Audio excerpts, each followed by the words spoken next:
An interview with Jeremy Corbyn, in which I repeatedly asked him 15 times or more, actually, if he believed Hamas is a terror group, made it to Prime Minister's questions today. Prime Minister Rishi Sunak even said this while criticising Sir Keir Starmer. But he talks about apologising. He talks about the former member not being a Labour MP now. Yes, he wasn't a Labour MP when he declined 15 different times to say that Hamas was a terrorist organisation this week, which is shameful. But he was a Labour MP. Indeed, the honourable gentleman served with him. He told the country he would make a great Prime Minister. At that point, he described Hamas as friends. Does he want to apologise for that now? Not a bad question. Well, let's just have a little replay of Jeremy Corbyn's inability to answer two simple questions.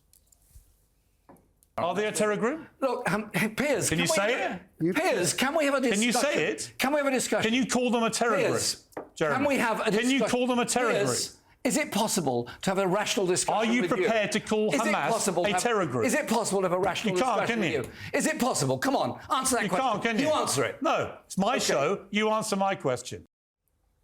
Well, I'm going to be joined in a moment by the socialist commentator Owen Jones, making his eagerly awaited debut on Piers Morgan Uncensored. But first of all, we're going to go to Mark Regev, who's the senior advisor to Israel's Prime Minister Benjamin Netanyahu and a former ambassador to the United Kingdom. Mr. Regev, thank you very much indeed for joining me. I want to ask you specifically about the Al-Shifa hospital and what is actually happening there, because the IDF have said they've gone in and they have proven that this was being used as a command centre by Hamas. Hamas say, no, they haven't. This is actually what's been going on there is a war crime, a deliberate attack on a hospital. I've got to say that so far, the evidence that the IDF has published in terms of videos and pictures and so on, I don't think it's overly compelling. It doesn't look like to me like a command centre. It looks to me like a hospital which has got uniforms and some military hardware and some firearms and so on. But it doesn't look to me like the central hub for Hamas in Gaza. So patience. We'll be providing more information as it becomes available. Not all the information we have at the moment we can make public, and I can understand why you want to see it. But let's be clear, it's not just the government of Israel that says Hamas has a command and control and its military network underneath the hospital. The US government said it 2 days ago, the Pentagon and the White House. And the truth is that the people who live there in the region, in the city of Gaza, the Palestinians themselves there, it's the worst kept secret that Hamas has. Everybody knows that Hamas has a military structure under the hospital.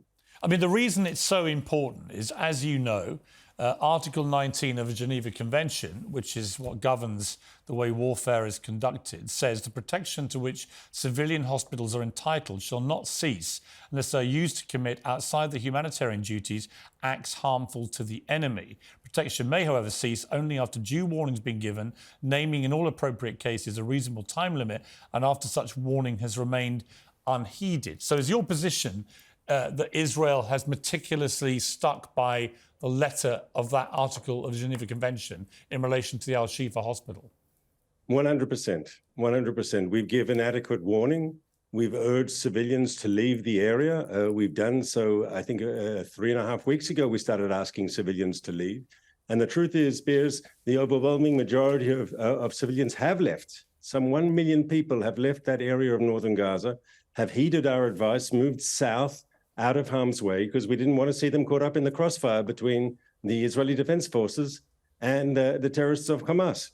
What do you say to somebody like me, who has spent 6 weeks now debating this, who believes October the 7th was one of the worst terror attacks of modern times, that Israel absolutely has not only a right to defend itself, but a fundamental duty to its people to protect them, particularly given the Hamas spokesman last week said, we're going to try and do this again and again and again. That is an existential threat to Israel. I get that. I believe Hamas has to be removed. It cannot be removed peacefully. It has to be removed militarily, in my estimation. But the question then becomes, how much of the civilian casualties that we're seeing becomes too much?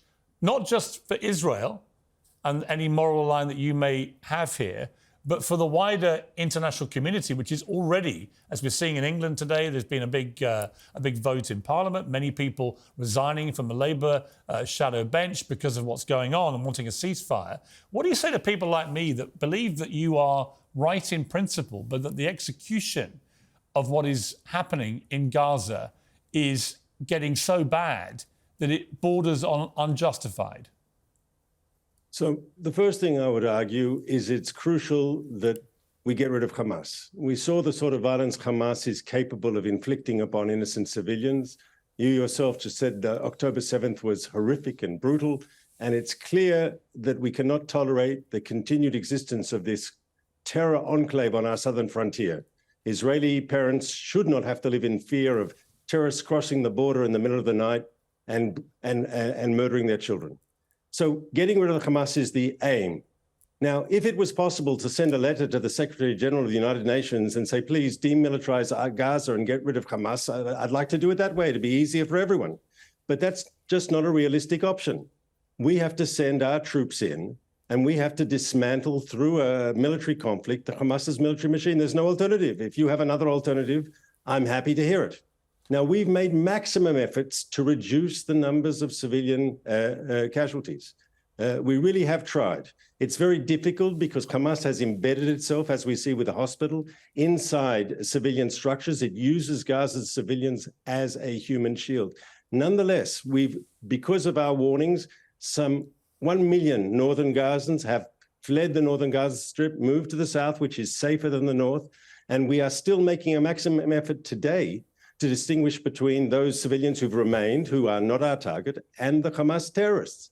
But Piers, you've been around. You know that there hasn't been a war in modern history where civilians haven't been caught up in crossfire. No, that is true. Here's what I would say to that. Here's what I would say. I heard Jeremy Bowen, the BBC's Middle East editor today, saying he hasn't seen devastation of the kind that's happened in Gaza, which he's now witnessed, since Aleppo, after the Russians had been in. And that was apocalyptic. And I guess my question for you is, you've persuaded 1 million Gazans to head south. What are they coming back to? Everything that they had is being disintegrated. It's just being vaporized. There's nothing left for these people to come back to, is there? I agree. And it's clear that when this is over, Gaza will have to become demilitarized, deradicalized, and rebuilt. And ultimately, though I know it's very difficult for the civilian population of Gaza who are going through what is a traumatic experience, they're going through a war. It's not easy, I understand that. But ultimately, when this is over, it will be better for them too. What has 16 years of Hamas rule brought the people of Gaza? Bloodshed, suffering, impoverishment. Hamas has nothing to show for its time in government except for those bad things. The people of Gaza also deserve better than the current dictatorial terrorist regime that has ruled them. I mean, a final question I would have for you is simply this, is that Gaza has an extremely high percentage of population are children. These scenes of thousands of kids and babies being killed on an hourly basis are obviously horrific. How do you know that what you're doing with this war is not just instinctively, to me, creating, as many people fear, Elon Musk touched on this and others, just radicalizing a whole new generation of people who've seen their young brothers, sisters, and so on killed in this offensive? Do you not worry that you're just creating a whole new problem down the line of a newly radicalized Gaza? Could I offer, with your permission, a counter argument? And that is exactly the opposite will happen. That the people of Gaza will see that the path of violence and terrorism and brutality that is Hamas will be totally discredited. It'll be discredited. They'll understand that the path of extremism hurts them more than it hurts us, that it's a dead end, and that will create space once we've defeated Hamas and its whole ideology has been discredited. That'll create space for more moderate and pragmatic voices to fill the void. And that's good for the future. Mark Regev, I hope you're right. Thank you for joining me. I appreciate it. Thanks for having me.